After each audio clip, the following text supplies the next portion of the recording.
C'est parti. Salut. Salut Pierrot. Ça me fait très plaisir de parler à distance à nouveau. Moi aussi, ça me fait plaisir d'être là. J'aime beaucoup nos discussions. On parle des fois en off, et puis celle-ci est enregistrée, donc c'est toujours un plaisir de partager avec toi. Voilà, alors on a décidé qu'on allait la mettre uniquement pour nos abonnés Patreon, car ils font un effort pour communiquer avec nous et ça nous fait très plaisir et ça nous permet d'être un peu plus exclusifs et d'éviter les trolls, les insultes, les touristes. Et donc c'est bien. Je me sens un peu plus libre quand c'est sur Patreon, parce que je sais que l'audience est plus limitée. Et je vais te dire quelque chose lié aux médias sociaux. À l'époque où j'ai commencé à parler sur les médias sociaux et j'avais peut-être 50 abonnés, quelque part je me sentais plus libre qu'aujourd'hui alors que je suis à la veille de 100 000 abonnés. C'est juste qu'il y a une pression. Je la sens plus maintenant. Alors, avant de commencer sur le vif du sujet, comme nous sommes face à une censure bienveillante dans laquelle que nous, que nous, que nous acceptons et que nous encourageons, il faut dire les choses suivantes dans préambule. Nous sommes d'accord, n'est-ce pas, avec tout ce que dit l'Organisation mondiale de la santé, quoi qu'elle dise, nous serons d'accord, et nous encourageons les gens à suivre aveuglement tout ce que dit leur gouvernement et surtout des gens très très qualifiés comme Bill Gates, Soros et d'autres. Nous tenons à faire savoir que tout ce que nous allons dire est sous le parapluie de ce que nous venons de dire, c'est-à-dire que nous sommes totalement d'accord avec ce que dit l'OMS et Euh, ce que disent ces grandes ab- personnes très ab- riches, très puissantes. Absolument, et je remercie les autorités, je remercie la police, je Ouais, remercie l'État, les ouais. médecins et tout, pour tout ce qu'ils font pour nous en fait, hein. Sans Oui. eux, on ne serait pas là aujourd'hui, hein. Et il faut se faire vacciner, hein, c'est important. Voilà. Alors maintenant que l'on a dit ça, et que tout ce que l'on va dire ne peut pas aller à l'encontre de ce qu'on vient de dire, nous pouvons commencer la discussion. Je t'avais contacté parce que je crois on est un peu sur la même longueur d'onde quant à l'analyse des faits que nous avons traversés depuis une année. Le problème, c'est que nous ne savons pas, je crois, ni toi ni moi, et je voulais avoir une conversation où on étudie les hypothèses, peut-être de manière comme deux enquêteurs, deux policiers qui collaborent sur un, sur un meurtre, sur une tentative de meurtre bien avancée, euh, d'un tueur en série même, sur la cause, le pourquoi, la Libye, le mobile et comment on appelle ça, le cui bono, ceux qui gagnent de cette tentative de meurtre de masse. Et moi qui suis d'origine italienne, mais étant suisse dans un pays très, très clean, avec en fait une incompréhension par rapport à ce qui se passe, parce que nous sommes habitués à avoir confiance dans nos autorités, par rapport à la Suisse, mais en étant d'origine italienne où on sait que de toute façon les autorités sont incompétentes. Toi, tu as aussi des multiples identités avec des multiples origines du fait de ton parcours de vie. Et je suis sûr qu'en comparant un petit peu nos analyses, nous avons peut-être, nous pouvons lancer quelques pistes de réflexion à ceux qui nous écoutent et que je crois qu'on peut encourager à commenter et à ajouter, parce que moi-même je suis abonné à ton Patreon, donc je pourrais voir aussi les commentaires et qu'ils puissent commenter et donner leurs avis en espérant qu'ils soient bien sûr conformes à tout ce qu'on a dit tout à l'heure et bien sûr tout à fait, ça me fait bizarre hein, de me retrouver à 50 ans dans une dictature, hein, c'est étonnant, hein, Euh, je suis pas habitué. Moi, je suis habitué, je suis né dedans. Mm. Et je suis parti, tu sais, je suis né en Algérie, donc j'ai grandi dans un système pas très libéral, on va dire ça comme ça, même si avec le temps, il a beaucoup évolué, et puis je dirais même dans le bon sens par rapport à mon enfance, parce que il ne peut qu'évoluer, hein. Si quelqu'un était né, par exemple, en URSS, aujourd'hui il se retrouverait sous Poutine, bon, il va peut-être pas sentir qu'il est complètement libre, mais il va sentir que par rapport à l'URSS, c'est mieux. Donc moi, Mm. mes fondamentaux de comparaison sont très très bas, en fait, au ras du sol. Donc, en fait, pour moi, c'était un retour. Ça veut dire que il y a une période où je suis parti de l'Algérie, de mon Algérie natale, je suis arrivé en Occident. Après, au départ, c'était le temps de l'illusion, hein, où j'avais l'impression d'être dans un système démocratique. Et puis après, doucement, j'ai commencé à rentrer dans la période de la désillusion, où j'ai constaté que c'était peut-être juste une façade. Et aujourd'hui, j'ai peut-être l'impression que le système montre son vrai visage. Je vais peut-être t'étonner, mais tu sais quoi? Je regarde le Royaume-Uni tel qu'il est aujourd'hui, et j'ai cette impression que aujourd'hui seulement, il vient de rejoindre son état naturel. Aujourd'hui, l'intérieur et l'extérieur sont en cohérence. Parce qu'avant, nous étions dans un système de toute façon totalitaire. Il n'y a qu'à voir, exemple tout simple, Assange, hein, comment il a été traité, alors qu'on a en même temps un système qui nous dit il faut accepter les réfugiés, il faut accepter les migrants, il faut accepter les gens qui sont persécutés ailleurs. Assange est un migrant, est un réfugié, il est persécuté ailleurs. Et voilà comment il a été traité. Donc, on a un système qui aujourd'hui montre sa réalité. Ça veut dire que les masques tombent quelque part. Bon, autant les gens mettent des masques, autant quand il s'agit de système, les masques sont en train de tomber. L'illusion, ils ne peuvent plus garder l'illusion.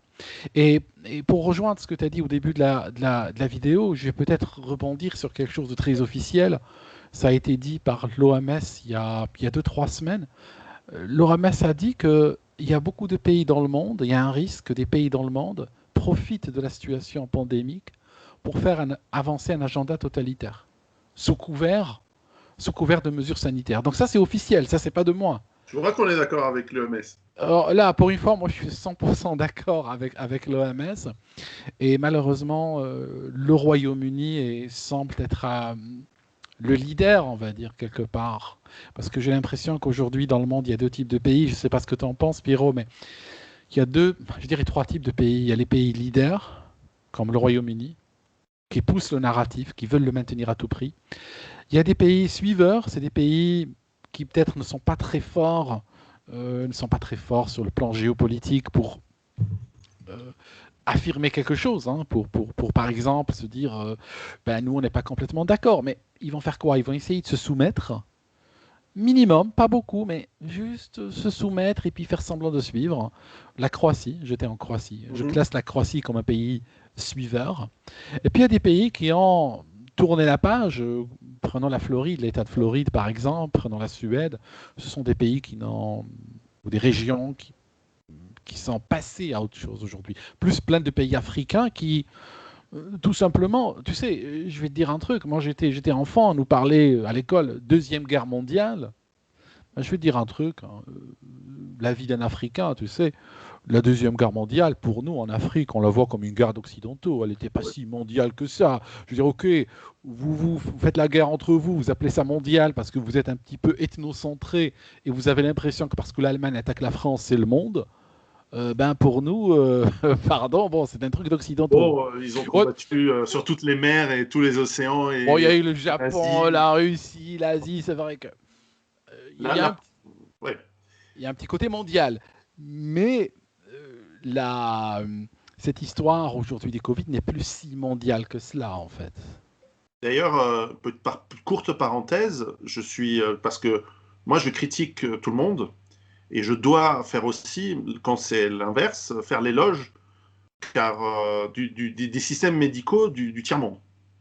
Non pas parce qu'ils s'en fichent de cette maladie parce qu'ils n'ont pas de moyens, c'est pas la question, mais c'est parce qu'ils ont un système sanitaire qui est calqué sur celui des Européens dans les années 60-70, et américains aussi d'ailleurs de cette période-là, et qui en gros a une analyse juste du problème, parce que effectivement les moyens sont limités, il n'y a probablement pas d'agenda plus sombre au-dessus. Ce ne sont pas des pays avec un grand budget pour acheter de toute façon des médicaments, des vaccins ou quoi que ce soit. Et donc, ils gèrent comme il faudrait gérer ce genre de pandémie. Et ils ont, après une petite période d'alarme, effectivement, il y a un an, en mars-avril 2020, ils sont passés à une gestion raisonnable de la chose, c'est-à-dire qu'ils soignent les malades autant qu'ils le peuvent, quand il y en a, quand ça arrive. C'est aussi des populations plus jeunes, donc effectivement, il y a moins de gens qui subissent la maladie de point fouet, et puis c'est aussi... alors, obèse, ça dépend des cultures et des pays, mais les jeunes sont moins touchés, bien sûr. Et dans l'ensemble, le pourcentage des gens touchés et qui en décèdent est infime par rapport à la population, comme en Occident. Mais je dois saluer c'est la deuxième fois de suite où il y a une pandémie. La fois d'avant, c'était l'Ebola en Afrique de l'Ouest, où ils ont excellemment géré une pandémie qui était certes pas très contagieuse, mais très, très dangereuse. Une maladie très dangereuse, un virus très, très dangereux pour le coup, avec du 40 à 50% de mortalité effective. Et ça, peu importe la personne qui l'a, c'est vraiment une fièvre hémorragique, donc très, très dangereuse. Mais là aussi, ils ont suggéré la fermeture des frontières au bon moment, l'isolation des patients à risque, enfin des personnes contact à risque, le soin éventuel de manière très rigoureuse des gens qui ont été déclarés comme atteints et malades. Et à la fin, ils ont très très bien géré et endigué ce problème-là. Et ce coup-ci, les pays, on va dire du tiers-monde aujourd'hui, montrent encore une fois que lorsqu'ils appliquent des bonnes procédures, avec un personnel qui est probablement bien formé, c'est pas des prix Nobel de médecine, mais c'est pas ce qu'il faut, c'est des infirmiers, c'est des procédures, des docteurs, des infirmières, tout ça, qui font un bon boulot et ça marche. Donc, ce que le Sénégal réussit à faire, ce que l'Ouganda réussit à faire, ce que la Thaïlande réussit à faire, visiblement, l'Angleterre, la France, l'Espagne, la Suisse, l'Allemagne, les États-Unis ne savent plus faire. Et ça, c'est une donnée que je note, je marque comme étant un signal fort. C'est plus un signal faible, mais c'est un signal fort dans la décadence et le déclin qui s'accélère.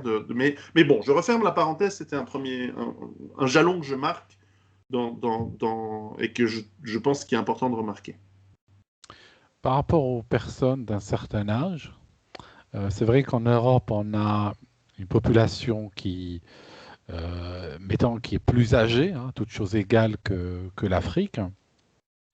Par contre, si on a une époque dans un pays donné, si on a un baby boom, et que la moyenne d'âge dans ce pays est 80 ans, mettons, ben, si je prends le baby boom et je rajoute 80 ans, j'ai un baby mort. Forcément, statistiquement, les gens qui sont nés dans ce baby boom commencent à rentrer dans la période de leur vie où les risques sont très élevés pour leur santé. Donc c'est vrai que l'Occident, ayant cette pyramide des âges qui est particulière, est plus exposé pas nécessairement plus exposé aux maladies, mais les maladies peuvent avoir un impact plus élevé en Occident qu'ailleurs, on va dire. Absolument, et dans les faits que nous pouvons poser également pour mettre comme jalon à notre discussion, l'un des faits, c'est que les populations du monde occidental vieillissent, donc elles s'approchent effectivement de l'âge de leur mort naturelle. Il faut aussi noter que depuis maintenant un peu moins d'une dizaine d'années, statistiquement, la notion de mort de vieillesse n'existe plus. Ça a été très malin parce que à partir du moment où on demande à un médecin de noter la cause de la mort, et que celle-ci n'est plus mise comme étant bon, ben voilà, il est mort parce que la personne était âgée, on s'attendait bien que le corps allait lâcher, voilà, elle avait 85 ans, elle avait 90 ans, elle avait 100 ans. Bon, c'est comme ça, mon grand-père est mort à 94 ans. On n'a pas mis, il y a plus d'une dizaine d'années, il est mort il y a presque 20 ans, 15 ans, et on a mis mort de vieillesse à l'époque. Mais aujourd'hui, non, aujourd'hui, le médecin dirait, bon, bah, c'est le cœur qui a lâché, donc c'est une crise cardiaque, donc c'est un AVC. Et par statistique, par calcul, cela fait exploser tout d'un coup, depuis une dizaine d'années, les statistiques des morts de certaines maladies, comme le cancer de la prostate notamment pour les hommes, les crises cardiaques, les accidents cérébraux, etc. Et donc, ça permet à cette industrie de la pharmaceutique d'aller voir les gouvernements en disant « Regardez, depuis 10 ans, il y a une très forte progression de telle et telle et telle maladie. Vous devez absolument faire quelque chose, financer des programmes d'éducation pour le dépistage du cancer de la prostate, pour un vaccin contre l'hypertension, enfin un médicament contre l'hypertension, un médicament contre les problèmes AVC, etc., l'étude pour le cancer, la chimio. Donnez-nous de l'argent, parce que vous voyez bien que c'est grave, la situation est grave. Et donc on brouille volontairement la statistique depuis déjà longtemps et bien avant cette maladie. On va appeler ça le chat. Moi, j'appelle ça le chat chinois pour essayer de truander l'algorithme.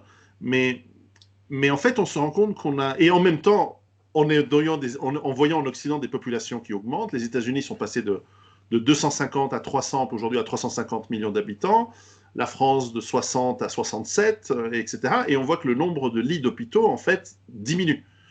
Donc on a un delta qui est en train de se creuser, qui fait qu'effectivement, lorsqu'il y a une crise réelle ou imaginaire, provoquée ou non, eh bien, l'impact, forcément, il va être plus important. Et pour le peu que les médias décident tous en cœur, parce qu'ils sont tous propriétaires à peu près des mêmes groupes, voire financés par les États qu'ils servent, eh bien, forcément, la terreur qui est mise sur la population, on peut avoir des chiffres, en tout cas, qui semblent donner une forme d'alarme, alors qu'en réalité, il n'en est rien. Ça, c'est un premier fait qu'on peut Ça, noter. c'est un premier fait. Puisque tu en parles, je vais te montrer quelque chose. Donne-moi une seconde, je vais te montrer quelque chose. J'ai un journal qui est posé à 2 mètres d'ici. Je vais faire rouler mon siège et le prendre et te le montrer.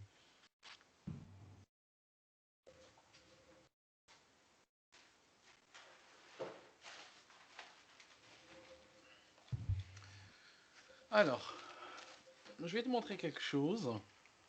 Je peux t'envoyer des... C'est un journal britannique, donc il date du 27 février. Il faut que tu le mettes très près, voilà. Voilà. C'est au sujet de la vérité sur les morts de Covid. Alors, c'est Daily Mail? C'est Daily Mail, qui est le journal le plus puissant en Angleterre. C'est le deuxième titre en termes de... Alors, ça dépend si tu veux le premier ou le deuxième. Premier est Metro, au Royaume-Uni. Metro est distribué gratuitement, donc tu ne peux pas comparer vraiment. Donc, en termes de journal payant, c'est le premier journal payant, ou bien le deuxième, si tu veux, et c'est le journal le plus influent. Quand on parle au Royaume-Uni, il y a une mesure qui est utilisée énormément dans les entreprises, dans les administrations, c'est quand ils veulent prendre une décision, c'est comment vous sentiriez-vous si cette décision était dans la première page du Daily Mail, parce que c'est vraiment un faiseur d'opinion. Le Daily Mail va parler d'un certain nombre de familles qui luttent aujourd'hui pour qu'on reclasse la mort de leurs proches. C'est-à-dire qu'on a des familles qui disent il était vieux, il avait 90 ans, il avait 3 cancers, il est mort devant nous d'un cancer. Et puis, quand on a reçu le certificat médical, enfin l'extrait de décès, c'est écrit Covid.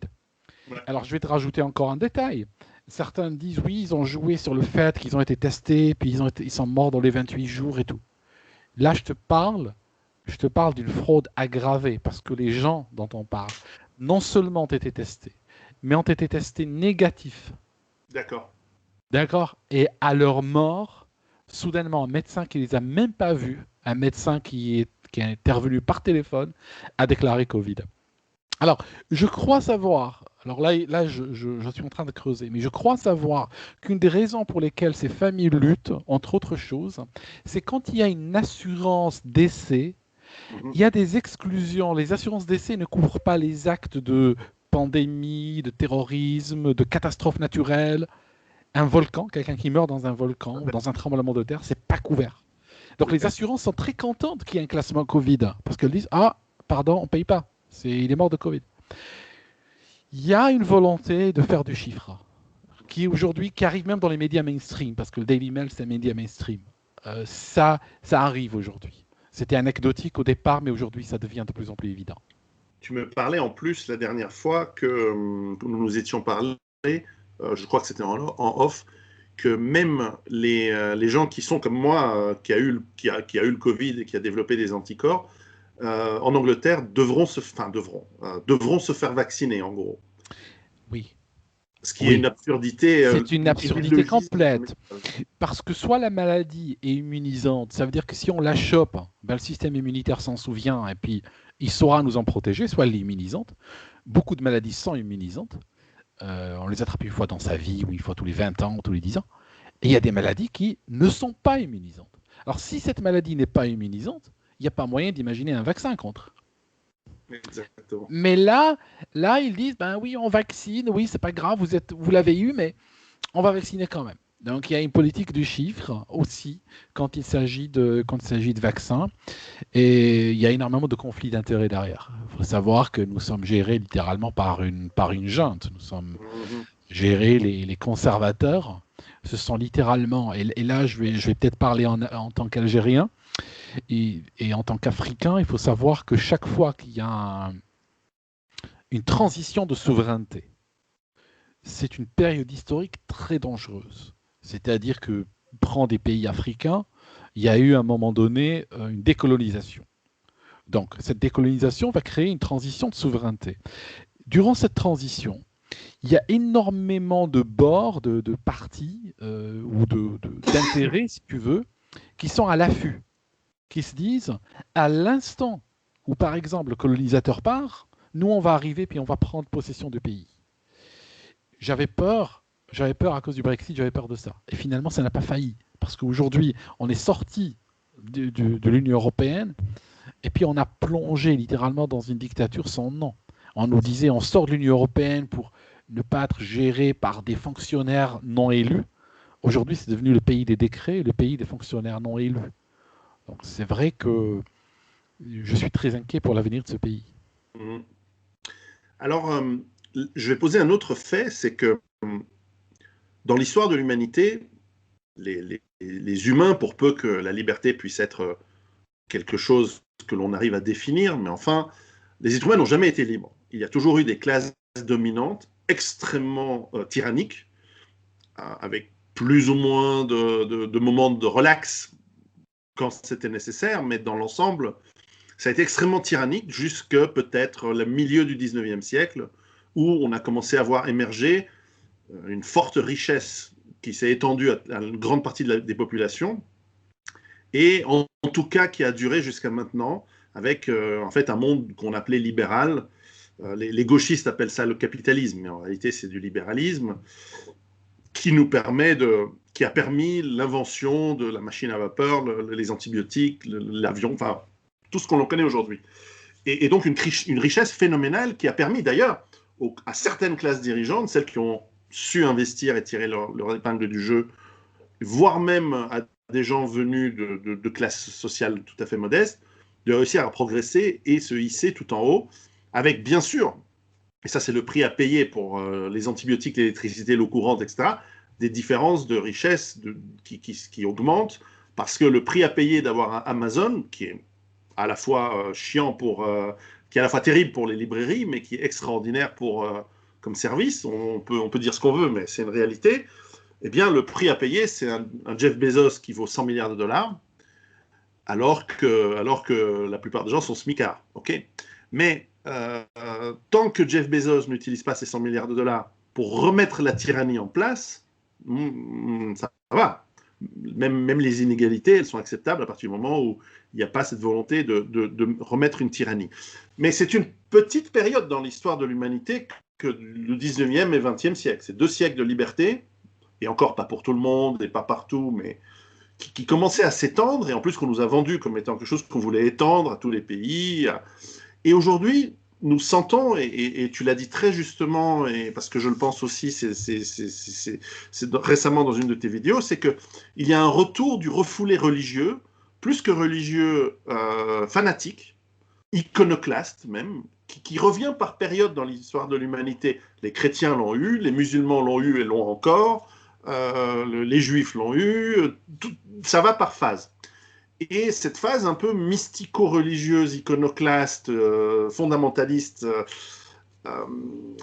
elle coïncide avec un moment où cette tyrannie, elle est en train de reprendre le contrôle, alors que, et c'est là un paradoxe, et c'est la question que j'ai aussi pour toi, c'est que détruire les économies telles qu'elles sont en train d'être détruites en ce moment, à moins que ce soit une volonté de transitionner vers autre chose dont on n'a pas très bien conscience, euh, c'est détruire la poule aux œufs d'or, c'est détruire ce qui a permis cette immense richesse, d'abord pour tout le monde, cet immense confort pour la plupart des gens qui s'était étendu et qui aujourd'hui s'est étendu vraiment partout dans le monde. Dans le fin fond de la brousse en Afrique, ils ont des téléphones portables, de plus en plus l'eau courante, Enfin, c'est en train de vraiment d'arriver partout, la modernité, avec ses avantages et ses inconvénients. Mais enfin, en général, il y a plus d'avantages que d'inconvénients. Et il n'y a qu'à voir les peuples qui n'ont pas encore les antibiotiques et les chaussures, à quel effort ils font pour partir de l'Amazonie pour aller dans les grandes villes brésiliennes, hein, par exemple. Mais enfin, sans cette richesse, c'est Jeff Bezos, c'est Bill Gates et autres, ils ne sont plus en fait capables d'avoir leur puissance. Ou alors, est-ce que finalement leur modèle, c'est le potentat moyen-oriental, asiatique, africain, qui certes est beaucoup moins riche en absolu, mais d'un point de vue d'un pouvoir personnel de vie ou de mort sur la population, en revanche, là, il a un pouvoir bien plus grand. Je ne sais pas. Qu'est-ce que tu en penses? Écoute, aujourd'hui, la poule aux œufs d'or est en train d'être visée par un fusil de calibre 12. Donc, bientôt, il y aura un éclat de plumes et d'œufs en or, n'est-ce pas? Je pense que, pour revenir sur les milliardaires que tu cites, je pense qu'aujourd'hui, nous sommes sous l'influence de gens, de milliardaires, qui sont déconnectés de la réalité, sont déconnectés de la vie. Tu sais, si tu as 100 000 euros, tu es toujours connecté à la vie. Tu as 1 million, tu es connecté à la vie. Cela dit, je crois que lorsque tu as 1 milliard, il y a entre toi et la vie, il y a entre toi et l'humanité, entre toi et les problèmes existentiels de tout un chacun, il y a une barrière, il y a un mur. Et peut-être qu'avec le temps, ce mur finit par créer une personne qui va se développer dans un vase clos. Prends l'exemple, même s'il n'était pas nécessairement méchant, prends l'exemple de Michael Jackson, par exemple, qui a grandi dans un univers complètement fermé, et il est devenu quelqu'un d'extrêmement destroy, à la rigueur, mais pour lui-même, en fait. Mais de la même manière, on peut imaginer quelqu'un comme Bill Gates ou Soros ou autres, des gens qui soudainement déraillent, quittent la réalité, mais ne le réalisent pas parce qu'ils se sentent assez puissants pour créer une réalité à leur image. Et ils ont les moyens autour. Et il n'y a personne qui les critique. Ils sont entourés de servants qui applaudissent toutes leurs idées. Et ces gens peuvent se réveiller le matin et se dire pourquoi ne pas vacciner toute la planète pourquoi ne pas, comme veut le faire Bill Gates, pourquoi ne pas balancer des paillettes d'un sel quelconque dans l'atmosphère pour bloquer la lumière du soleil et comme ça réduire la température sur Terre. Ils peuvent avoir des idées folles comme ça. Les idées folles, c'est le proprio de Tesla, qui veut par exemple envoyer une voiture dans l'espace. Mais à la rigueur, lui, il dit pas il veut envoyer sa voiture dans l'espace, c'est sympa, donc ça reste entre lui et ses techniciens et tout ça, mais il ne cherche pas à influencer ma vie ou la tienne. Voilà. Le problème, c'est que nous avons des milliardaires très riches qui sont écoutés par les autorités et qui sont capables de frapper sur la table et dire je veux et j'exige que ça soit de telle manière. Donc ça, c'est déjà un danger, je pense, c'est un danger clair pour nous. D'autant plus qu'ils peuvent tout à fait partir dans des délires où ils vont s'inventer des problématiques qui ne sont pas de ce monde, qui ne sont pas nécessairement les problématiques réelles de tout le monde. Les gens sur Terre, ils veulent manger, ils veulent travailler, ils veulent protéger leurs enfants, ils veulent améliorer leur logement, ils veulent avoir du confort, accéder à la médecine. Voilà le genre de problématiques qu'ils ont. Mais ces gens-là peuvent s'imaginer que, par exemple, que le pecno moyen a un problème avec le réchauffement climatique. Hein, que si la température augmente d'une dizaine de degrés, ben, il y a des peuples qui vont sortir des couteaux, commencer à s'entretuer. Et on a des fois des explications abracadabrantes, mais qui sont influencées, qui sont financées avec beaucoup d'argent, où on nous dit, bah oui, il y a une guerre civile en Afrique, c'est à cause du réchauffement climatique. Donc, il y a ce danger-là déjà. Ce danger, je pense que c'est un danger clair et présent. Ça, c'est le premier point. Le deuxième point, je pense que il faut réfléchir comme un milliardaire, je pense, pas comme la classe moyenne, ni même comme un riche. Il faut réfléchir au niveau de ces gens qui sont au-dessus des nations. Pour ces gens-là, le monde ressemble peut-être à une carte de Monopoly. Pourquoi pas appauvrir les pays européens?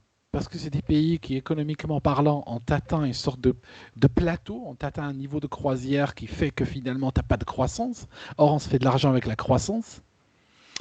Alors que si tu regardes les pays asiatiques, les pays africains, les pays d'Amérique latine, il y a une plus grande promesse de croissance. Donc tu aides ces pays, tu fais un plan Marshall envers eux, tu les favorises, mais pour cela, il faut que l'économie européenne meure. Il faut détruire l'Europe. Ça peut, je dis c'est juste une piste, mais si ça permet à ces fortunes de devenir encore plus grandes, ils ont les moyens d'aller de l'avant avec un plan pareil. C'est vrai que je discutais avec, on va dire, des cadres de grandes sociétés multinationales en Suisse, de l'alimentaire, dont le siège est à Vevey, qui commence par N. Bien sûr, oui. Je ne veux pas la mentionner pour pas que... Bon, bref. Mais qui nous disent notre chiffre d'affaires n'a jamais été aussi élevé, parce que comme les gens vont moins au restaurant, bah, ça tombe bien, ils achètent plus au supermarché. Et puis de toute façon, ce qui est perdu en Occident, on le récupère en Chine, qui marche fort. On le récupère en Indonésie, qui est un grand pays avec beaucoup d'habitants. On le récupère en Inde, parce que le pouvoir d'achat à parité avec le dollar, il augmente très fortement dans tous les pays du monde. Donc en fait, à part le fait qu'ils ont un siège en Suisse, ça va. Pareil pour les grands pharma, qu'il y ait ou pas cette crise, qu'il y ait déclin de l'Occident ou pas, eux, ils savent se retourner. Et même les grandes sociétés de luxe, finalement, elles fabriquent en Asie. Et si elles vont vendre plutôt en Asie, plutôt que... Si le touriste japonais ne va pas aller à Paris parce qu'il a peur de se faire agresser ou parce qu'il ne peut plus y aller, au touriste chinois plutôt aujourd'hui que le japonais, eh bien, au pire, il va aller chez Louis Vuitton ou Cartier, ou bientôt même des traiteurs vont faire de la cuisine française en Chine. Chine où il n'y a plus de confinement, Japon où il n'y a plus de confinement, Indonésie où il n'y a plus de confinement, Inde où il n'y a plus de confinement. Le confinement semble être limité à l'Occident. Alors, je te relance sur une autre piste. Alors, il y a une hypothèse qui m'est venue. La première hypothèse, j'ai deux hypothèses chaudes. Et ensuite, un niveau supplémentaire d'analyse. Mais je te donne les deux choses. La première hypothèse, c'est en faisant un... Tu sais, le prestidigitateur, il fait un mouvement, il dit voilà, là, là, là, et en fait, il est en train de faire quelque chose avec l'autre main, et il t'a piqué ta montre, ou si c'est du close-up, ou il a sorti le lapin, et tu n'as pas vu venir parce qu'en fait, ton cerveau n'arrive pas à avoir deux choses en même temps. Bon. Et est-ce que cette crise ne cacherait-elle pas, hypothèse numéro 1, que nous avons atteint le pic pétrolier récemment, et que donc la production n'arrivera plus à suivre une aussi forte croissance, et qu'il faut donc, d'une manière ou d'une autre, faire une démolition contrôlée des économies pour permettre que ça ne se voit pas, et pas créer des effets de panique, et qu'au contraire, on démonte les économies qui aujourd'hui consomment encore le plus, c'est-à-dire l'Occident, les États-Unis et l'Europe, et de réduire petit à petit, par morceaux entiers, alors le voyage, le tourisme, la restauration. Bon, alors après, forcément, il y a de l'incompétence. Pourquoi est-ce qu'on ferme les restaurants le soir, mais pas à midi? Parce que c'est des bureaucrates un peu nuls et que bon, ça, il y a l'explication de l'incompétence qui peut s'ajouter au plan. Mais ce faisant, tu réduis l'économie gérable en faisant une contraction. Et l'idéologie peut s'ajouter en disant en plus c'est bien pour le climat, en plus c'est de la décroissance, en plus on va vous fourguer de la viande artificielle. Donc l'idéologie et le délire peuvent s'ajouter au processus. Deuxième hypothèse, exactement la même, simplement ce n'est pas une crise du pétrole, ou ça peut être en plus c'est qu'en gros ils se disent, les mêmes, on va dire ces mêmes élites avec plein de guillemets autour, autoproclamées, se disent pour relancer les économies de manière efficace, effectivement, il faut détruire et ensuite reconstruire. Et pour détruire, quoi de mieux qu'une guerre? Et donc, on prépare une guerre, mais si on prépare une guerre par les moyens habituels, soit par la montée des tensions, les populations, elles ne vont pas être d'accord. Si on fait un coup à la 11 septembre, on l'a déjà fait, donc ça va se voir. Faisons une guerre contre qui, je ne suis pas sûr, peut-être la Russie, peut-être la Chine. Et là aussi, il y a un risque d'incompétence et de dérapage. Moi, une guerre avec la Russie, connaissant les Russes, eux, ils vont pas aller graduellement. Je veux dire, s'ils se font attaquer, ils vont riposter de manière totale et immédiate. Et là, on a des problèmes beaucoup plus graves que le virus.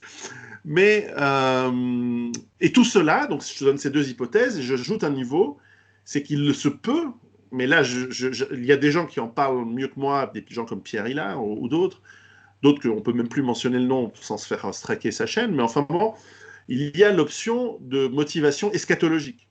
C'est-à-dire que parmi ces gens très riches, il y a des gens qui, d'une manière ou d'une autre, dans leur culture personnelle, font partie de sortes de groupes religieux. Et je ne parle pas des trucs habituels, vraiment des trucs assez précis et un peu bizarres, qui sont dans une optique de, voilà, il faut détruire le monde pour que le Messie revienne, il faut faire le mal pour que le bien puisse venir, enfin des trucs de folie, des trucs qui sont de la pathopsychologie, et qui nous dépassent, nous autres qui sommes dans le quotidien, qui avons des enfants, qui essayons d'avoir une vie relativement normale et qui essayons d'avoir... Alors le problème, c'est que si on a un coup d'avance sur ce qui se passe, on est juste visionnaire. Si on a deux coups d'avance, on est un complotiste.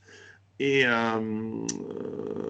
donc, il y a peut-être d'autres hypothèses. Et à chaque fois, j'essaie de me dire, cui bono, dans chacune des hypothèses. Et à chaque fois, je tombe sur l'écueil de détruire l'économie occidentale, détruire la base de richesse, parce que sans l'Europe et les États-Unis qui fonctionnent, la Chine, elle a des problèmes. Peut-être pas des problèmes terminaux, peut-être pas de manière vitale, mais des problèmes très, très, très graves. Parce qu'elle exporterait moins, parce qu'elle aurait moins à produire, elle se retrouverait elle aussi avec une crise économique. Pareil pour l'Inde, pareil pour... Donc, on aurait des troubles qui seraient comme par vagues circoncentriques, comme dans une eau quand tu jettes comme dans un plan d'eau quand tu jettes voilà, bref, on a compris l'image. Et donc, à chaque fois, je retombe sur le côté illogique. Et quand il n'y a pas de logique à l'explication, bien qu'on essaye d'établir, d'échafauder des hypothèses logiques, quand à la fin, elles ne tiennent pas la logique, il y a forcément une explication illogique. Et là, c'est difficile pour moi parce que je suis quelqu'un d'assez carré. Donc je ne sais pas. Qu'est-ce que tu en penses? Pour les crimes abominables, il faut souvent oublier la logique, il faut aller dans l'illogique. Prends l'affaire Vie Humain, par exemple, cet enfant qui a été tué en France et jeté dans la Vologne. Un des blocages qu'on peut faire, et c'est une première question qu'on peut se poser, c'est le mobile, c'est pourquoi quelqu'un a fait ça. Et si on se pose cette question au départ, toute personne normalement constituée se posera cette question, on se condamne à ne pas trouver la réponse. Parce qu'il n'y a pas de pourquoi. Un enfant de cet âge ne s'est pas suicidé, il a été tué par un adulte et jeté dans la Vologne. Ça, ce n'est pas négociable, c'est arrivé. Le pourquoi, il n'existe pas un pourquoi logique et rationnel. Donc on doit aller au-delà de ça et aller dans l'irrationalité, aller dans quelque chose d'autre qui dépasse la structure mentale habituelle.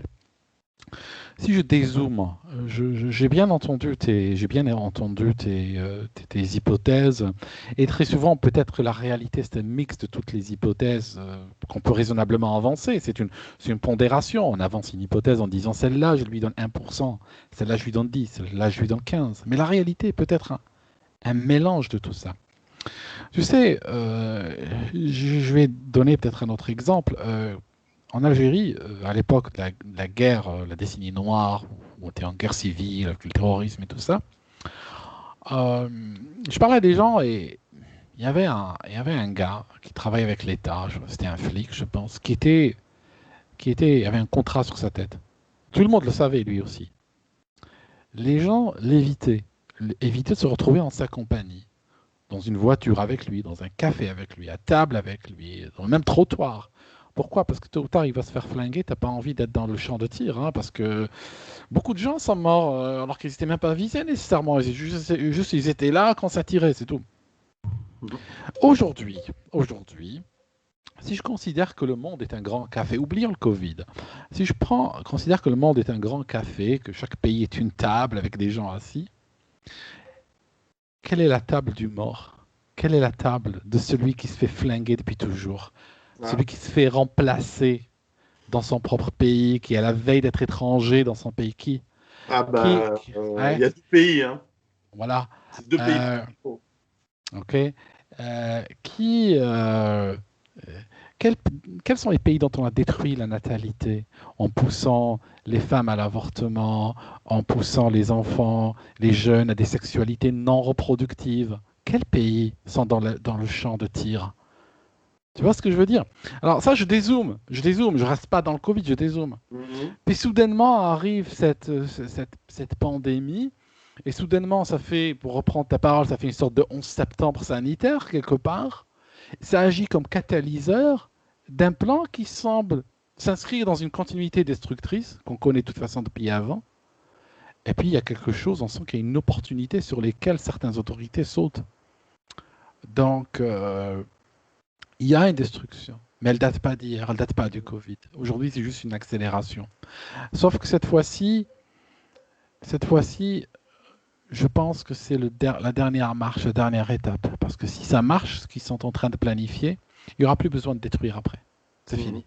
Ce sera détruit, hein, ce sera un champ de ruines, hein, et puis c'est fini. Il n'y aura plus besoin de créer de nouvelles conspirations. C'est peut-être la dernière même. Après, il n'y aura plus de Je suis conspiration. d'accord. Je suis d'accord parce que je ne vois pas, autant en mars l'année dernière, je donnais une probabilité d'un effondrement total à 5%.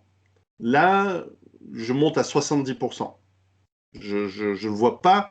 Et c'est-à-dire que j'ai dépassé le stade où. En fait, les 30%, c'est de la chance ou des trucs qu'on ne comprend pas et qu'on ne peut pas voir. Mais les 70%, là, c'est fini. Parce que si les données médicales sont claires, elles sont moins graves que ce qui est en train, que les mesures qui ont été prises. Et donc cette obstination dans les mesures, elle ne s'explique pas que par l'incompétence, que par la corruption, que par le lobbying. Parce que ces gens qui sont, ce loup qui est sorti du bois, il sait qu'il va faire face dans cette continuation de mesures à la violence de la population très bientôt. Et c'est pour ça que je pense à la guerre aussi. Parce que la guerre, c'est un moyen d'éviter la guerre verticale. La guerre, elle peut prendre des formes de guerre civile, donc horizontale, ou de désigner un ennemi extérieur.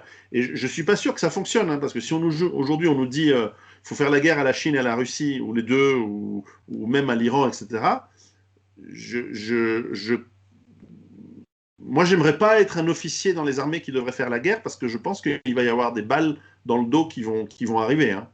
Parce que je ne crois pas que les soldats vont vraiment y aller en masse. Et même les gens qui pilotent des drones, etc., aujourd'hui, on sait où ils habitent. Enfin, là, on n'attaque pas l'Irak. C'est des puissances qui sont organisées, qui sont prêtes, qui ont infiltré. Je veux dire, il y a des millions de Chinois aux États-Unis, il y a des millions de Russes aux États-Unis, il y a des plans, des cibles précises. Enfin, je veux dire. Et puis, il y a aussi une manière de faire la guerre, et ça vaut aussi dans les guerres civiles.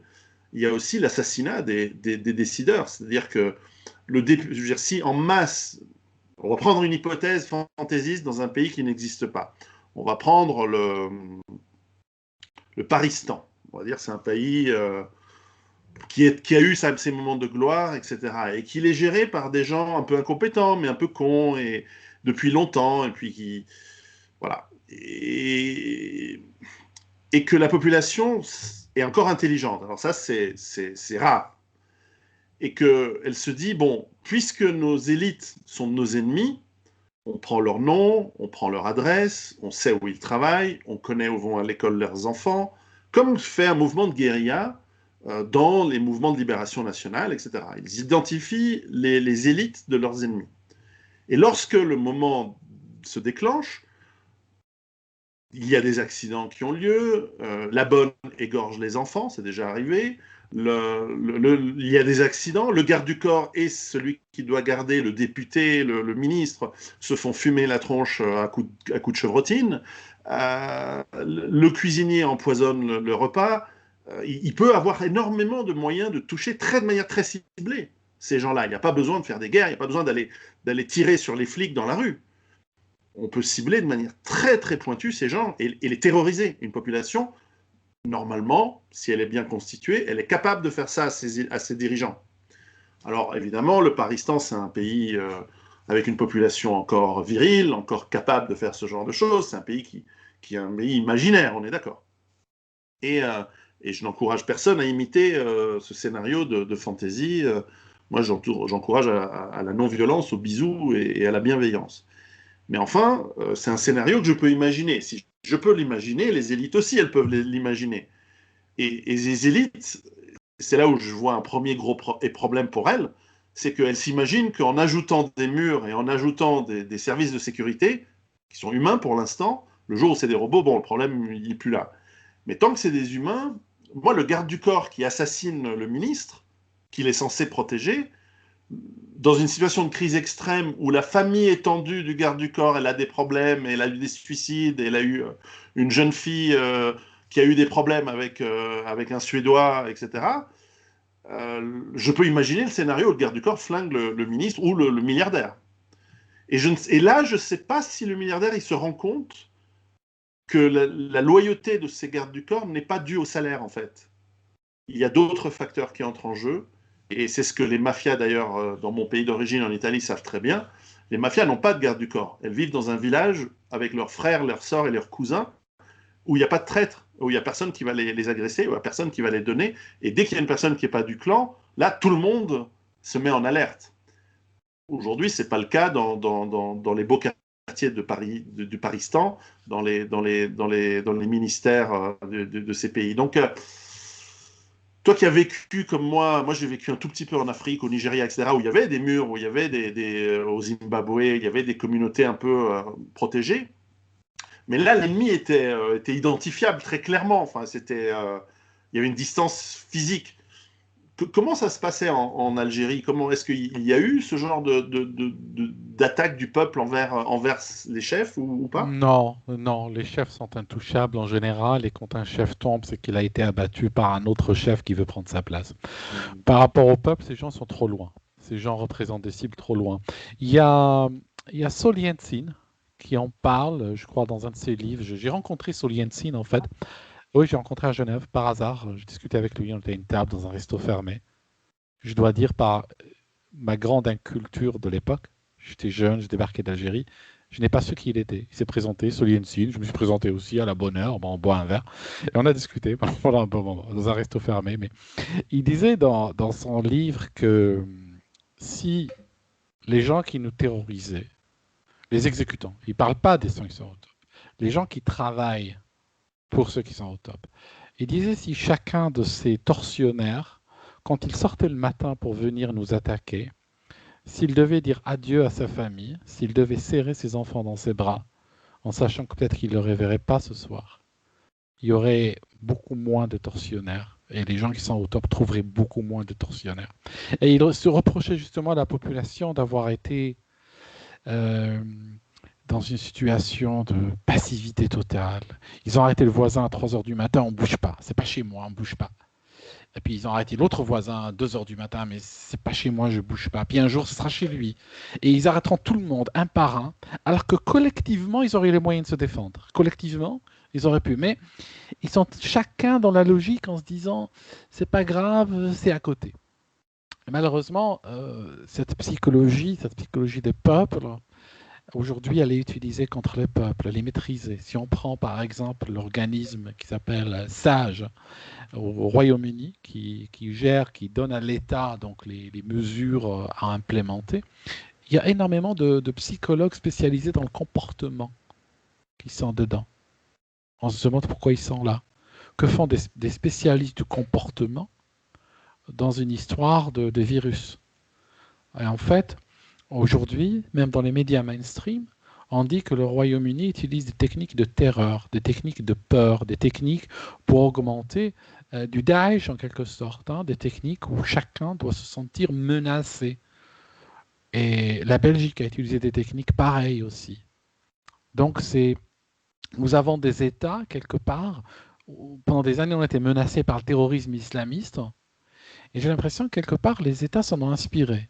Ils se disent tiens, aujourd'hui on peut se substituer au groupe islamiste qui était de toute façon en perte de vitesse malgré tout l'argent et les financements et les soutiens qu'ils ont reçus de la part même de leurs victimes. Bien sûr. Ouais. Donc aujourd'hui, c'est l'État qui utilise des techniques de cette manière-là. J'ai l'impression qu'il y a toujours eu en Occident des tentations des tentations tyranniques, on va dire. Il y avait des tentations. Hein. Ça se manifestait au niveau de la censure, au niveau du harcèlement de telle personne. Ça existait en fait.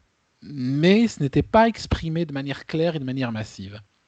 Aujourd'hui, aujourd'hui, il y a des circonstances, il y a le terreau pour que ça soit mis en place, avec une excuse du vent. Hier, au Royaume-Uni, on a un débarquement de police en pleine messe pascale dans une église. Les polices ont envahi une église. Pour te dire, même si ce n'est pas pour moi un critère, la police, même par rapport aux lois tyranniques de ce pays, a agi en totale illégalité. Ah oui. Mais je ne suis même pas intéressé par la légalité, parce que quand on a des scélérats au pouvoir, ils peuvent tout à fait écrire une loi, dire que la déportation est légale, et cacher quelqu'un chez toi est illégal. Donc la loi ne veut plus rien dire. Oui, la loi n'est pas liée à l'éthique, on est d'accord. N'est pas liée à l'éthique dans ce contexte-là. Et il y a des gens qui disent oui, mais il y a le Covid et tout. Je vais te dire un truc. Tu sais, en Afrique, on a plein de dictateurs qui torturent leur peuple, qui tuent et tout, qui déportent, qui massacrent. Il n'y a pas un dictateur sur Terre qui massacre juste pour le plaisir de massacrer. Si tu lui parles, il a toujours une raison. Une raison qui, dans sa logique, est valable. Oui, c'est vrai, je persécute les chrétiens, mais tu sais, je vais t'expliquer. Viens, prends un café, je te parle, je t'explique et tu comprendras. C'est Donc, vrai. moi, quand je vois la police britannique persécuter les chrétiens dans une église, je suis convaincu que si on les écoutait, ils ont une explication. Mais pour moi, cette explication, moi, j'ai une culture de résultat sur le respect des droits de l'homme. Quand il y a une violation des droits de l'homme, je n'écoute pas le Ah tortionnaire. non, puis, Je dis pas, c'est une tradition millénaire de tu n'entres pas et tu ne fais pas de combat dans un lieu de culte. C'est quelque chose qui est respecté universellement. Et je me souviens très bien pour je ne suis plus si jeune, tu vois, je pense que tu t'en souviens aussi. En 91, lorsqu'il y avait la première guerre en Irak, les médias occidentaux, notamment britanniques, disaient c'est horrible, on met des boucliers humains dans les mosquées où ils mettent des systèmes militaires près ou dans les mosquées pour qu'on ne puisse pas les bombarder parce qu'ils savent très bien qu'on respecte les lieux de culte. Bah, visiblement, pas tous. Et aujourd'hui, on les effectivement, respecte plus. parce que effectivement, même s'il y avait, imaginons, oublions le Covid, imaginons qu'il y avait un criminel recherché dans cette église. Hein. Il est en train de prier, bon, tu encercles l'église, tu attends dehors. Quand il sort, tu le cueilles. Il n'y a pas besoin d'aller envahir l'église avec des bottes et tout ça en pleine messe, interrompre le prêtre, Même, dire non. même pour cette situation de chat chinois, dans une situation féline, sino-féline, là aussi, qu'est-ce que tu... Enfin, bref. Et puis, encore une fois, on en revient au... D'ailleurs, je pose la question, est-ce qu'en Angleterre, ils font pareil avec la prière dans les mosquées le vendredi? Non, ils font pas pareil, ils n'oseraient pas le faire. Ou dans Et les finalement, synagogues le samedi matin? je ne sais pas pour je ne sais pas pour les synagogues. Je sais que les synagogues, par exemple, des synagogues ont été attaquées par les flics à New York. À New York, où il y a une forte communauté Incroyable. juive, la police n'a pas hésité à attaquer les juifs dans une synagogue. Donc, je ne dirais pas que les juifs en termes de, je trouve personnellement, sont en perte de vitesse depuis bien 10-15 ans. Mm. Euh, je dirais qu'aujourd'hui, l'islam, c'est plus se faire respecter par le système. Alors, Et moi, je critique pas l'islam, tu sais, je dis il faut apprendre d'eux. Il faut voir ce qu'ils font, et ils le font bien, il faut apprendre d'eux. je voulais ajouter un petit truc tout à l'heure lorsque tu as parlé effectivement de si tout le monde réagit à l'injustice lorsqu'elle n'est pas éthique directement, eh bien, tu as une puissance et tu peux réagir de manière non violente, hein, comme Gandhi l'a fait. Si personne va travailler, là, si par exemple personne, si les gens, tout le monde refusait de travailler en disant bah, tant que vous ne réouvrez pas parce que ça n'a pas de sens, etc., on ne bosse pas. Là, on aurait des lobbies très forts pour que ça réouvre, hein, ou ne pas payer ses impôts, etc. Et un pays qui, en général, réagissait comme un seul homme à toutes les attaques, c'est justement Israël. La moindre attaque contre son territoire implique une riposte, et même via son réseau diplomatique et ses différentes organisations dans tous les pays du monde, la moindre attaque contre un ressortissant ou un coreligionnaire juif ou israélien dans tous les pays du monde amène des campagnes médiatiques, etc., etc. Moi, je peux très bien comprendre leur logique, mais là, avec aujourd'hui ce chat chinois et la vaccination en masse qui a eu lieu en priorité en Israël, là, on se retrouve avec une partie des Israéliens qui se disent mais on ne peut plus accéder à certains commerces si on n'a pas été vacciné, etc., etc. Et on se retrouve sous une forme de ségrégation qui nous rappelle l'époque des ghettos, qui nous rappelle la ségrégation qui a pu exister dans certains pays, à différentes régions. Et je ne parle même pas de l'Allemagne nazie, je parle des États-Unis ou de certains pays en Europe, où, avant la Révolution française, par exemple, il y avait des zones entières des pays ou des villes qui étaient interdites aux Juifs, par exemple. Et donc, c'est assez... Enfin, moi, personnellement, ça me choque un peu. Je suis très judéo-critique, mais en même temps, ça me choque parce que l'individu, c'est l'individu. Et l'individu, on le juge par rapport à ses qualités, ses crimes éventuels, mais pas en tant que catégorie. Et là, on est en train de créer des catégories de personnes. Alors, en l'occurrence, Israël est symbolique, mais c'est un peu partout. On va nous dire, toi, tu n'as pas ta carte. Alors, toi, tu rentres pas. Et oui, mais j'ai payé pour cette infrastructure par mes impôts, par mon travail. Mes ancêtres l'ont bâti. What the fuck? Pourquoi je... Elle me dit, ah non, on a décidé que c'est comme ça. Si tu t'injectes pas un truc bizarre, pas du tout prouvé, où tu es un cobaye pendant encore quelques années, et en plus, si tu as un problème, tu n'es pas couvert et tout, comme tu le faisais remarquer tout à l'heure, il y a aussi des histoires d'assurance. Hein, si tu meurs de cause du vaccin, enfin, si tu meurs après, à la suite de ton vaccin, c'est autre chose, de toute façon. Ils vont dire que tu es mort de... C'est pas le vaccin. Autre chose, oui. Oui, oui, c'est une morsure de vipère. Et donc, ils vont et donc, on crée des catégories de personnes, de sous-citoyens, et, et la docilité est vraiment fascinante de ce côté-là, à remarquer. Oui, elle est fascinante. Sur ce coup-ci, Israël n'a pas eu besoin des pays arabes. Hein. Non. Non, c'est self-inflicted, c'est auto-infligé. Leurs dirigeants, Netanyahou, les a vendus en tant que peuple, les a vendus en tant que cobayes. Et honnêtement, jamais, tu sais, jamais de ma vie. Il y a plein de choses auxquelles j'aurais peut-être pu penser. Jamais je n'aurais pensé qu'Israël deviendrait un lieu de test des Juifs par un produit allemand. C'est, euh, J'avais pensé que la fondation même d'Israël, c'était pour éviter ce genre de choses. Et aujourd'hui, par la compulsion, par la force, Netanyahou les a vendus à ce système-là et ils partagent leurs données médicales avec les Ça rigole, laboratoires. mais Ouais. c'est tragique. Tu sais, Du quand vaccin. quand je prends une aspirine, je n'ai pas besoin de partager mes données sanitaires avec le laboratoire. Pourquoi? Parce que l'aspirine, c'est un produit éprouvé, il est vendu, on connaît les limites, on connaît les risques, on connaît tout. Le laboratoire n'a pas envie d'entendre parler de moi. Mais là, ils sont dans une logique de cobaye, dans une logique de test. Et on voit ce qui se passe. Hein, quand on délivre un médicament, quel qu'il soit, à des gens, sans savoir, et on dit, on saura, on verra combien ça protège, si ça protège, on verra c'est quoi les effets secondaires, ce qu'on est en train de tester sur les gens. Et là, c'est du test obligatoire.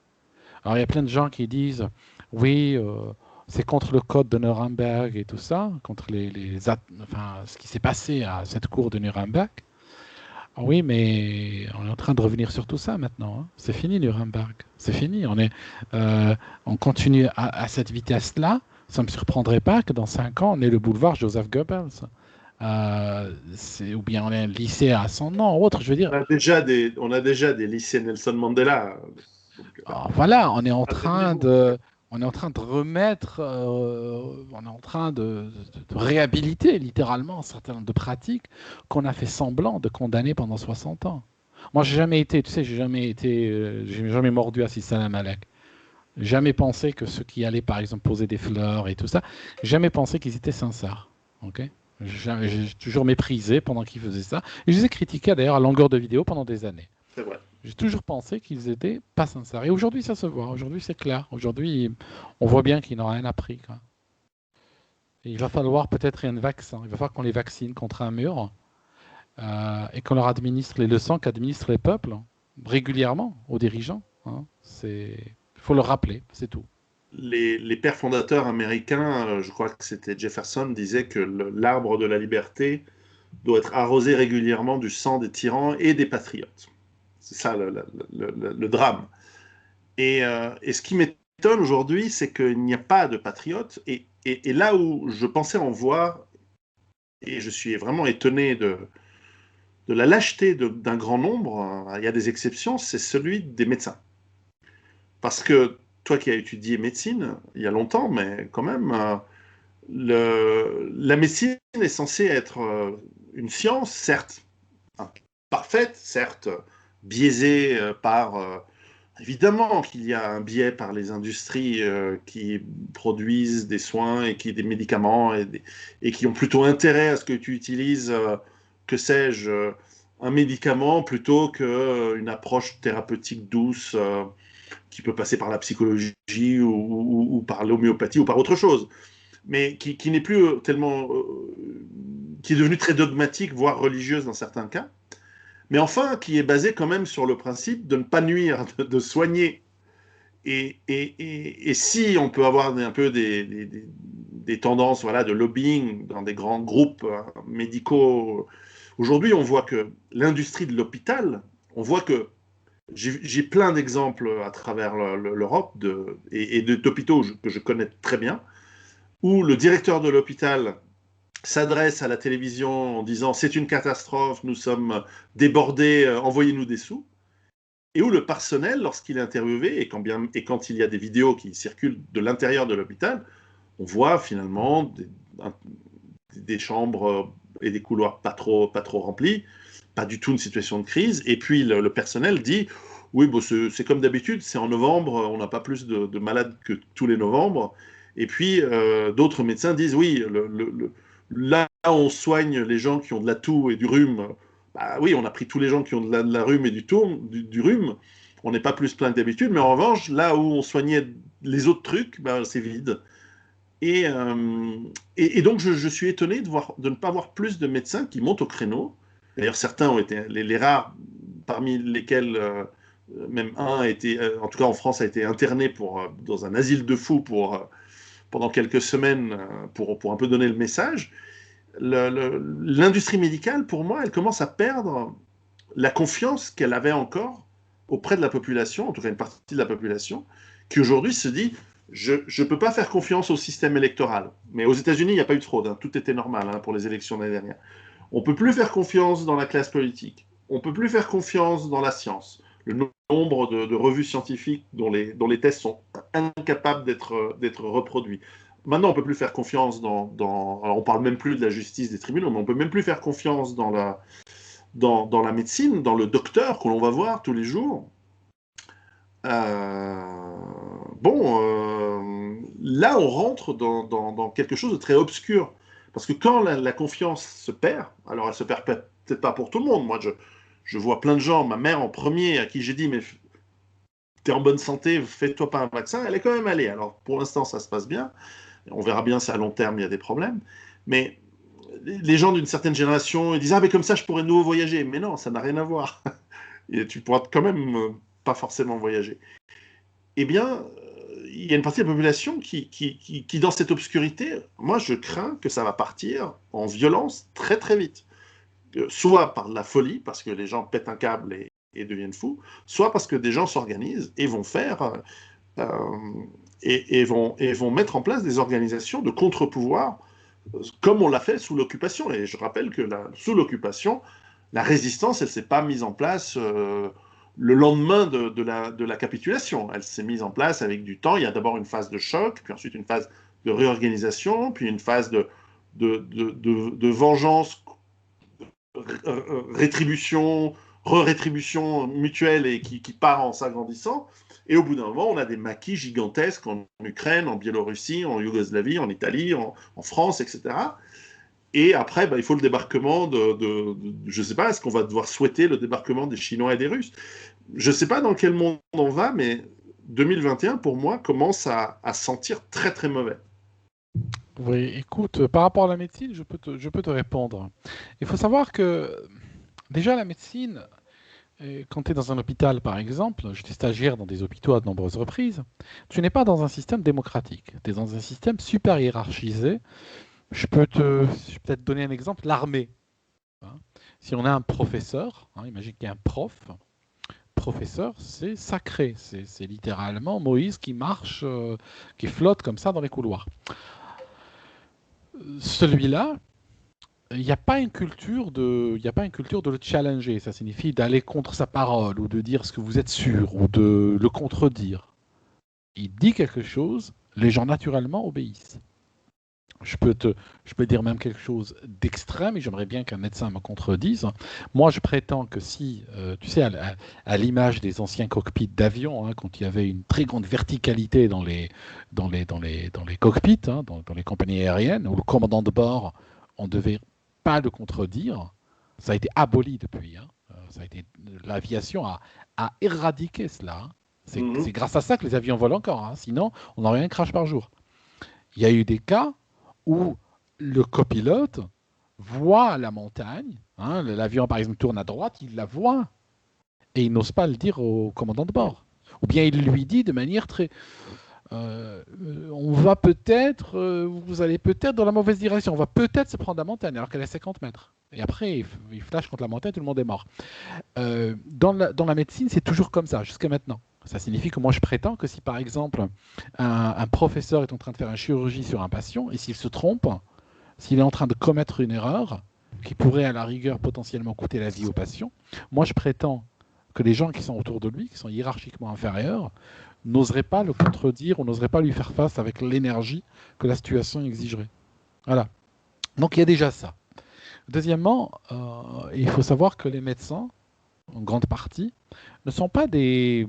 C'est pas comme un petit peu quand dans les romans de Cronin, où le médecin va découvrir la maladie, il va la décrire, il va trouver les médicaments pour et tout. Non, les médecins font pas ça. Les médecins, on peut les voir comme des techniciens supérieurs.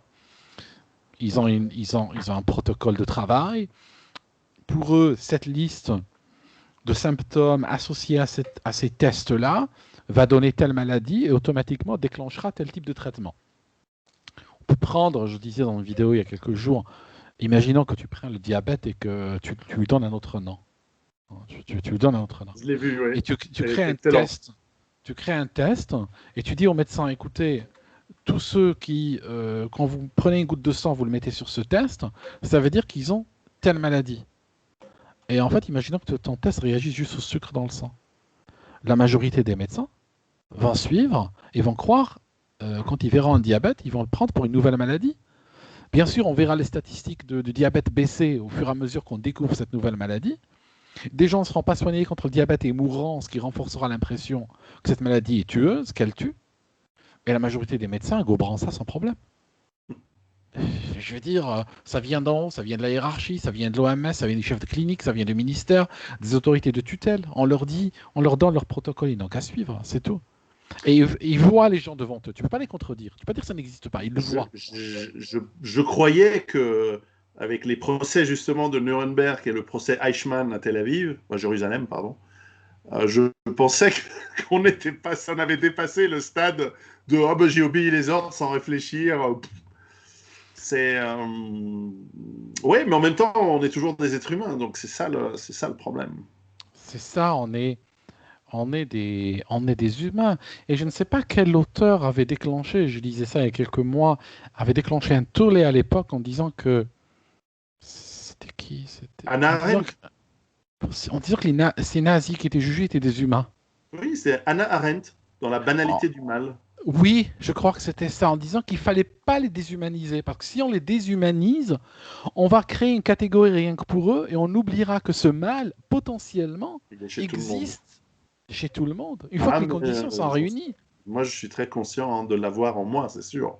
C'est clair, il faut cette conscience. Je l'ai en moi, tu l'as en toi, et on l'a tous en nous.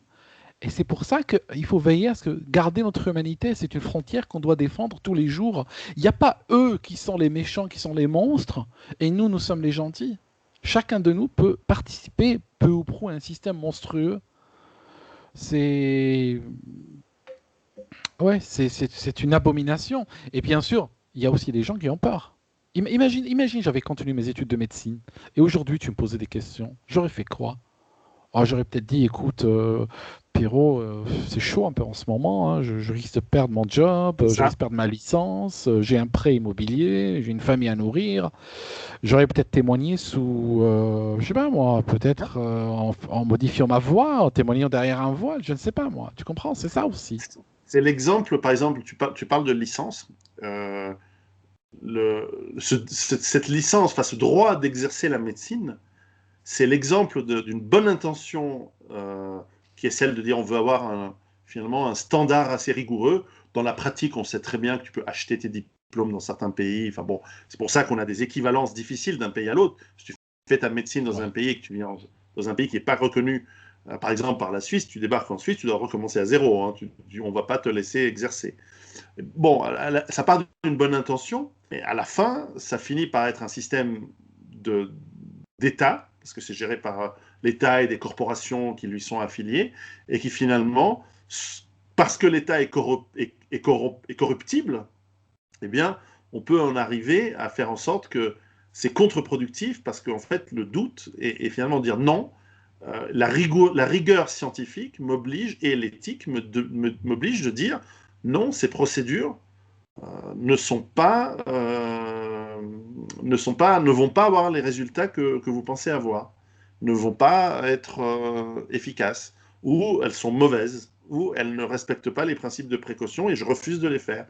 Mais voilà, donc il y a cette corruption qui est pour moi un stade terminal qui ressemble à celle qu'on a dans des républiques bananières qu'on a pu connaître. Et c'est Oui, c'est le stade terminal du déclin d'une civilisation. Il ne manque pas grand-chose pour que tout s'effondre. Et je pense qu'on va l'avoir ces prochains mois.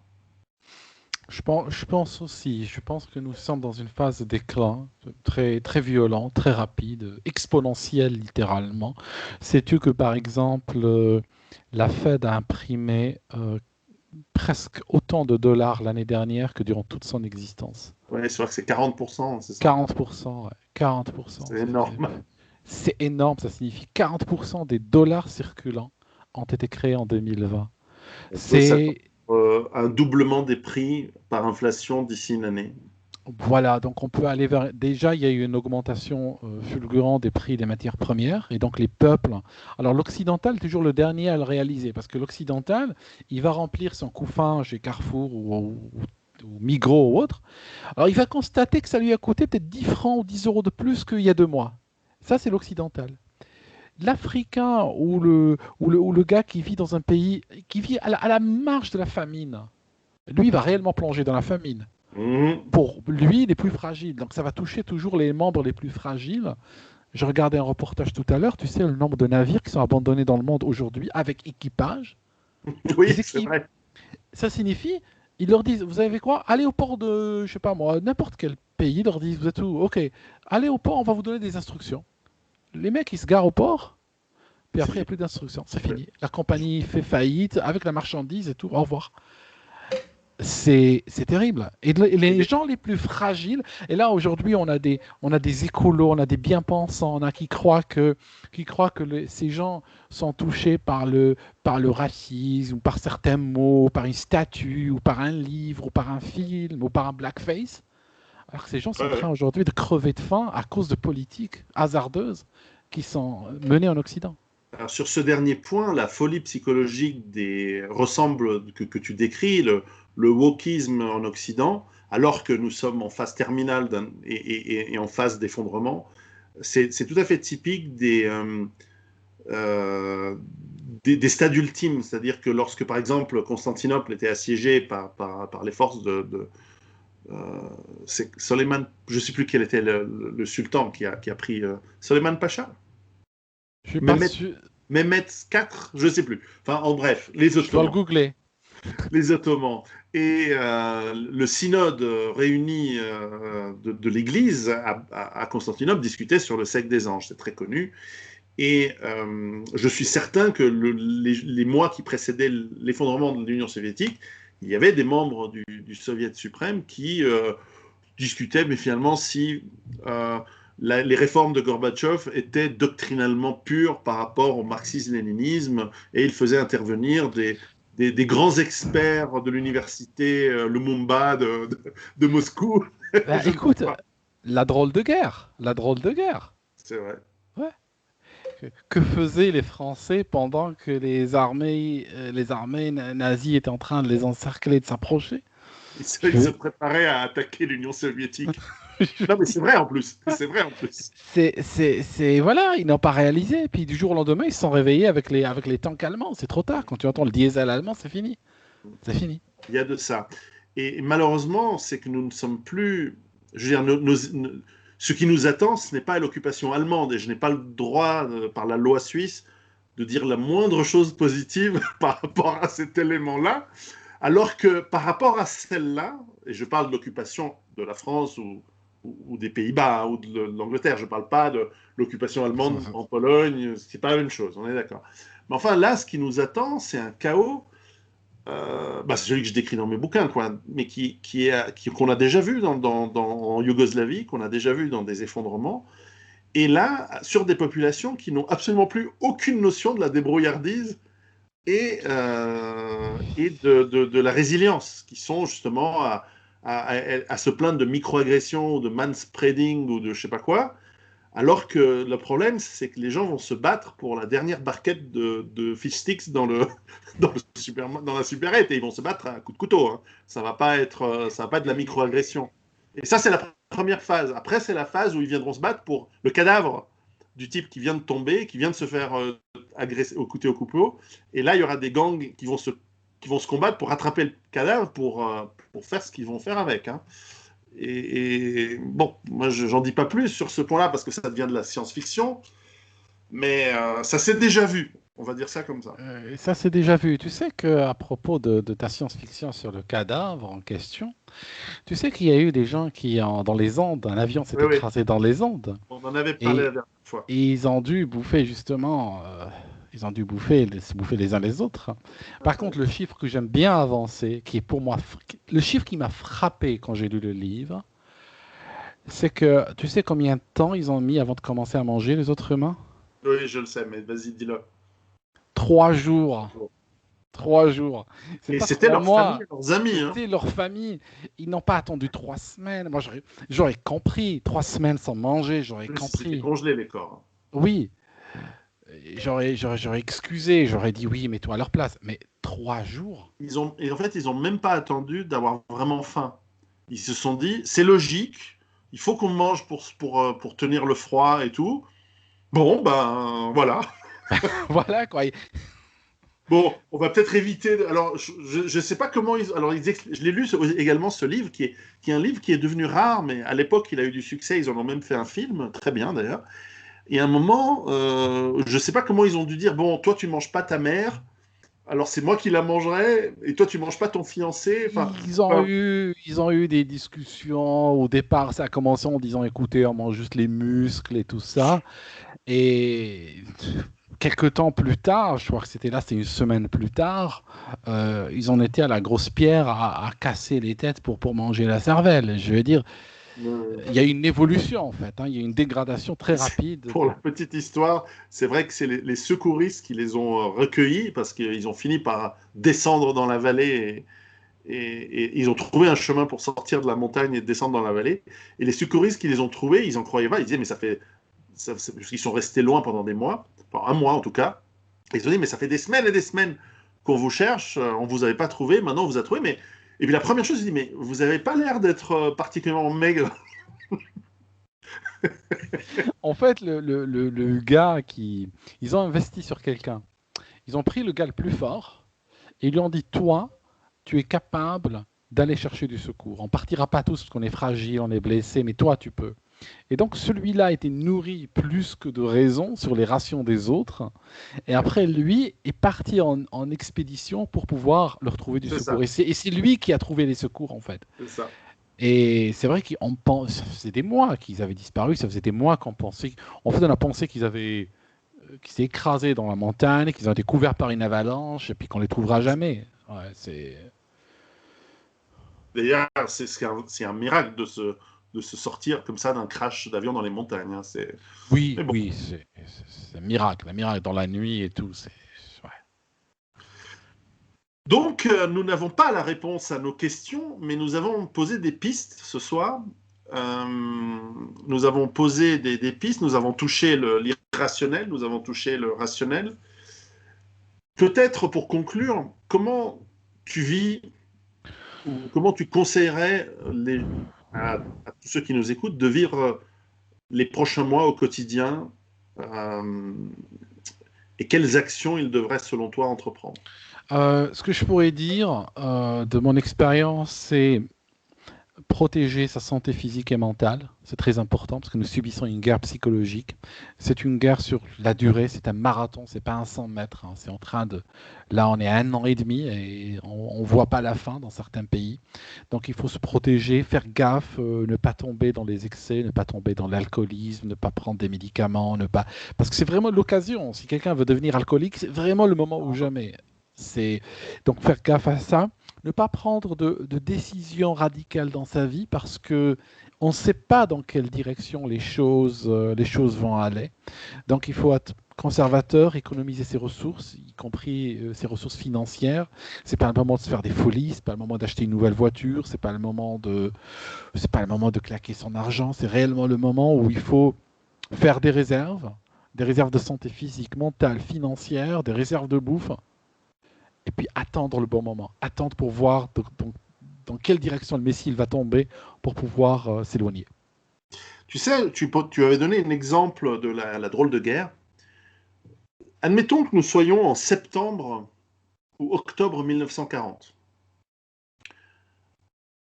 En France, par exemple, pour prendre cet exemple-là. Ou même en Angleterre. Alors en Angleterre, en l'occurrence, à l'époque, ce n'était pas un territoire occupé par l'Allemagne, puisqu'il résistait encore, mais ils étaient en plein blitz.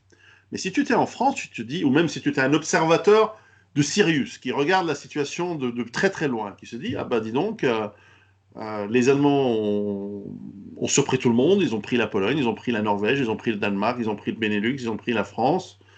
Ils sont en train de posséder leurs industries pour produire pour eux. Finalement, les gens sont soumis. Bon, bah, l'Allemagne a gagné la guerre, quoi. C'est une question de temps, l'Angleterre va céder. Et puis, tu commences à voir le Japon qui se prépare. Tu dis, oui, bon, bah, c'est plié. Et puis, il y a l'attaque sur l'Union soviétique en 1941. Là, tu dis, ah bon, ils attaquent un gros morceau. Et puis, 6 mois plus tard, de juillet à décembre 1941, ils sont aux portes de Moscou. Et tu dis, putain, c'est bon. C'est fini, c'est réglé, oui. Ouais. Et puis, l'Amérique entre en guerre. Parce que attaquée par le Japon, machin. Là, tout d'un coup, tu dis, ah, et puis l'Allemagne ne prend pas Moscou, recule. Alors là, tu te dis, ah, c'est pas encore joué, mais bon, l'Allemagne et le Japon sont quand même assez forts. Ceux qui étaient les plus lucides, Churchill en premier, disaient, voilà, là, les États-Unis sont rentrés dans la guerre, c'est plié, c'est inévitable, ce n'est plus qu'une question de temps, on a gagné. Et il avait raison. Mais l'observateur, peut-être de plus loin, il se dit, bon, en 1942, les offensives reprennent vers le Caucase, on arrive à ça de Bakou, ils se battent à Stalingrad, c'est symbolique, c'est aussi un nœud ferroviaire important. Ok, le Japon a conquis la moitié du Pacifique. Bon, les États-Unis, ils se font ramasser. Même les débarquements en Afrique du Nord, ils sont assez nuls, quoi. Ils s'y prennent très mal. Ils se font couler des bateaux par les Français, enfin, c'est dire. Bon, c'est pas du tout plié. Et puis, Stalingrad passe, les Japonais sont perdus à Midway. Là, c'est plié, c'est fini, c'est plus qu'une question de temps. Et là, les résistants sortent. Mais ils sont boostés, les résistants. C'est une question de temps, on va gagner, on va aussi, nous, contribuer à ce truc. Donc, qui sera les États-Unis? Qui sera l'Allemagne de nazi dans le monde d'aujourd'hui? Dans un monde globalisé, c'est très compliqué. C'est ça le problème que j'ai, c'est que le problème, c'est qu'à l'époque, de la Deuxième Guerre mondiale, il y avait un autre camp. Tu avais les nazis, tu avais les pays qui étaient avec eux ou les pays qu'ils avaient pris, qu'ils contrôlaient, mais il y avait autre chose. Il y avait des pays qui résistaient. Aujourd'hui, on n'a pas de pays qui résiste. Dans un monde globalisé, si par exemple le Troisième Reich avait attendu, hein, au lieu de lancer le plan 39, s'il avait attendu 2021 ou 2020, c'est vrai que, vu la corruption généralisée, la passivité de la population, vu la globalisation du monde, le plan aurait marché beaucoup mieux qu'en 39. Ce qui est certain, c'est que les niveaux de corruption sont tels que, tu vois, tu as des chefs d'État. Je vise personne, et sincèrement, je vise personne en particulier parce que, par exemple, le président de la France, moi j'ai une certaine, je vais me faire haïr pour dire ce que je vais dire, mais j'ai une certaine tendresse. J'ai la tendresse qu'on peut avoir et de la compassion envers une victime. Et on dit ça le jour de Pâques, et c'est vrai. Je vois dans ses yeux qu'il sait qu'il est, par son ambition, il est devenu prisonnier d'une part de sa propre ambition, mais aussi de ceux qui l'ont manipulé. Et je vois dans ses yeux, lorsqu'il parle, qu'il se rend compte que c'est une marionnette et qui fait quelque chose qu'il ne devrait pas faire. Donc j'ai de la compassion envers ça. Bon, après, c'est moi, hein, faites ce que vous voulez, mais moi j'ai franchement de la compassion envers lui. Mais j'ai perdu le fil Tu vas de te mon faire idée. Ah bouffer par oui, les Français. voilà, les chefs d'État sont tellement corrompus qu'à la fin, tu sais même plus qui les a corrompus, et si ça se trouve, ils sont corrompus par des forces opposées. Tu peux avoir un chef d'État qui est corrompu par les pharma, et en même temps par le lobby de guerre, et en même temps par une autre puissance qui cherche à affaiblir l'Occident pour sa propre émergence, on va dire, pour devenir la puissance économique dominante. Tu vois très bien qui je vise. Et donc, tu peux avoir un tel bordel de corruption que même Rome, dans son déclin, ou Byzance à la fin, peut-être n'était pas aussi bordélique. Ou en tout cas, c'était pas aussi complexe de bordélique dans le Mais bordel. c'est un espoir pour nous, parce que regarde, par exemple, tu as dit Big Pharma. Big Pharma, j'ai pas besoin de le démontrer, c'est les industries les plus corrompues en Occident, hein.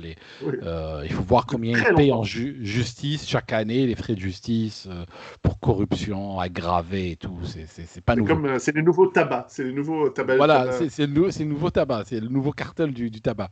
Par contre, l'avantage que nous avons, nous, c'est que ils s'entretuent entre eux, parce que les corrompus ne sont pas toujours sur la même ligne. Par Ah, exemple, en Royaume-Uni, on nous dit l'AstraZeneca est 100% safe et 100% efficace. ah, Parce c'est un produit qui a été développé ici. Il y a des intérêts financiers ici, alors que les Allemands, par exemple, vont l'interdire et d'autres pays l'interdire.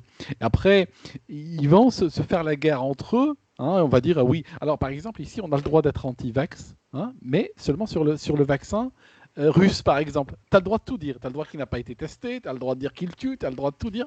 Mais sur des brands ou sur des marques russes, tu ne peux pas le dire sur des marques d'ici. Mais finalement, ça va mettre le doute dans la tête des gens sur tout ça, sur la crédibilité du message. Ils auraient pu se partager le gâteau, faire un front uni, dire bon, on fait un pacte de non-agression, hein, on fait le Yalta des labos, et puis on s'agresse pas, et puis on partage la manne. C'est génial, on a l'occasion, c'est Noël littéralement. Faisons de l'argent et gardons un front uni. Mais c'est pas possible, les mafias font pas ça. Les mafias finissent toujours par s'entretuer.